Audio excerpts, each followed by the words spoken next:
Assalamualaikum warahmatullahi wabarakatuh. Selamat pagi, selamat siang, dan selamat malam untuk teman-teman semuanya. Di sini, kelompok 6 akan mempresentasikan mengenai putusan pengadilan pajak dan pelaksanaannya.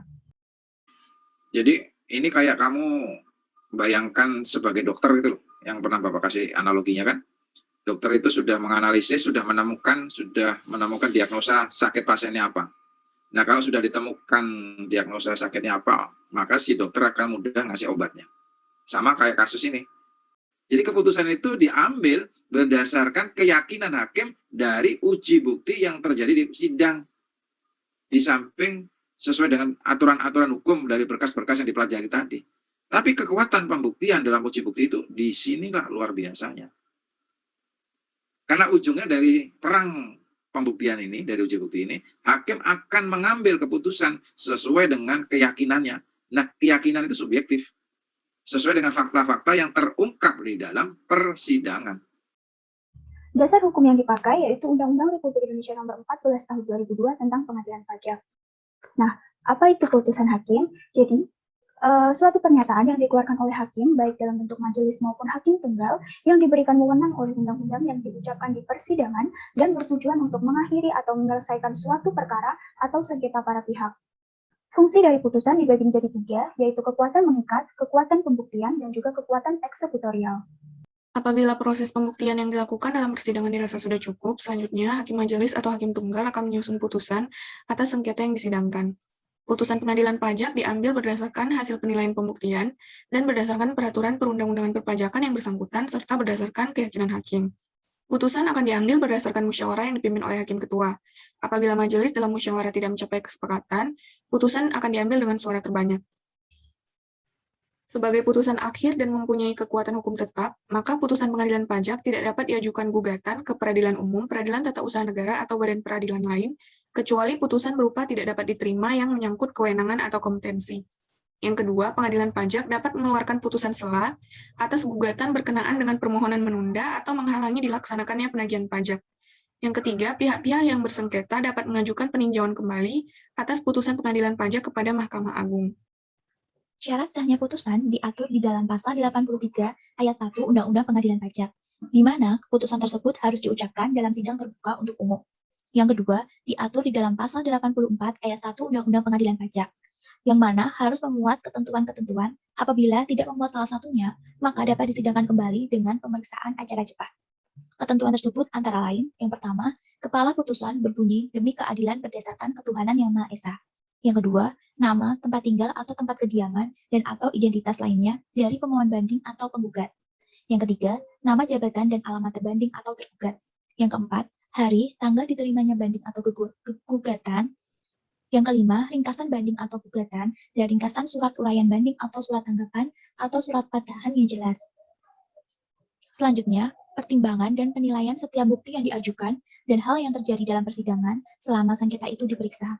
Selanjutnya, pokok sengketa, alasan hukum yang menjadi dasar putusan, amar putusan tentang sengketa, dan hari, tanggal, putusan, nama hakim yang memutus, nama panitera, dan keterangan tentang hadir atau tidak hadirnya para pihak. Selanjutnya, untuk matriks penerbitan amar putusan, jika jenis putusannya menolak, maka untuk banding dan gugatan, syarat formalnya tersebut sudah memenuhi. Namun, materi yang disengketakan tidak dapat dibuktikan kebenarannya, sehingga akan ditolak.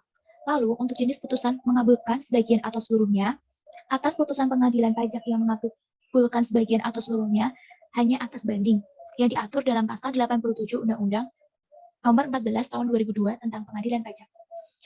Apabila putusan pengadilan pajak mengabulkan sebagian atau seluruh banding, kelebihan pembayaran pajak dikembalikan dengan ditambah imbalan bunga sebesar 2% sebulan untuk paling lama 24 bulan sesuai dengan ketentuan peraturan perundang-undangan yang berlaku.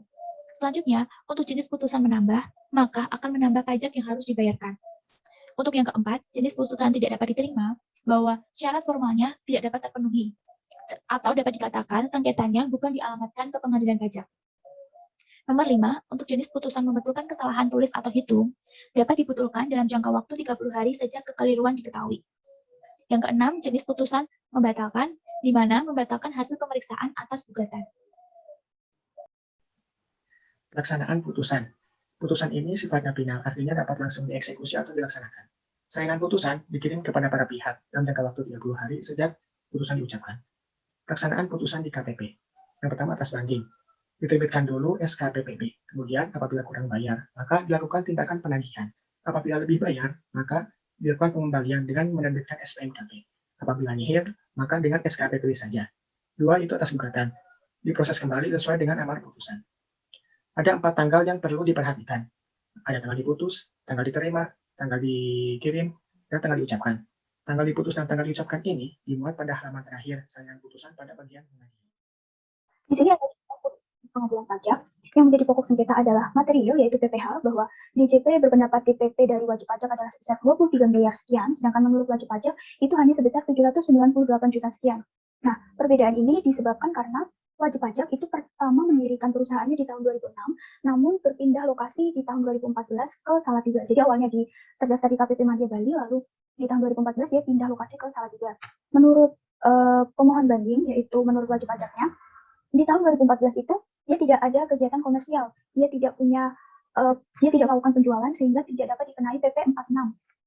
Lalu menurut terbanding itu status belum berproduksi komersial itu hanya terjadi 1 kali, yaitu di tahun 2006 ketika perusahaan pertama berdiri, sehingga di tahun 2014 itu dia bisa dikenakan PP 46 sebesar 1%.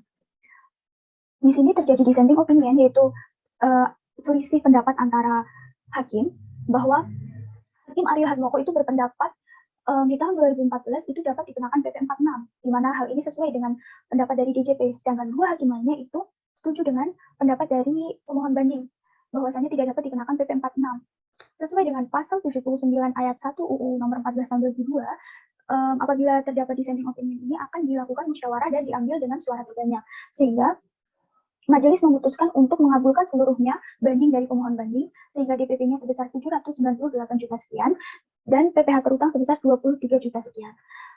Terima kasih. Mohon maaf atas segala kesalahan yang ada. Wassalamualaikum warahmatullahi wabarakatuh.